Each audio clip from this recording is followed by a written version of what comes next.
5 ايام والقيد يتقفل والاسماعيلي يختفي من على الخريطه. 5 ايام ومش هتسمع اسم الاسماعيلي ولا اسماعيليه غير في فقره الارصاد الجويه، عشان تعرف اسماعيليه بكره ممطره ولا لا. هو الاسماعيلي ده مش في مصر يا جدعان؟ انتوا شايفينه ولا حد عامل له هيدن؟ عايزين تهبطوه هبطوه، يهبط الاسماعيلي وماله. بس هتطلع مكانه مين؟ قول لي هتطلع مكانه مين؟ انا اقول لك هتطلع مكانه صيدليات رشدي وصيدليات العزبي عشان يلعبوا فاركو فوق، عشان بعد كده الفريق الكسبان ياخد مسكنات مش ميداليات.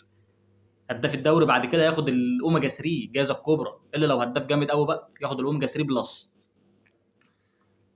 وزاره الشباب والرياضه، اتحاد الكوره، الاعلام الرياضي، رامين الاسماعيلي من 6 سنين فاتوا، من 6 سنين رامين الاسماعيلي في الدوامه دي محدش بيسال فيه. وفاكرين اللي هم عملوا معاه الصح لما لغوا الهبوط السنه اللي فاتت. لا، الكوره في مصر هي اللي محتاجه الاسماعيلي مش الاسماعيلي اللي محتاجها.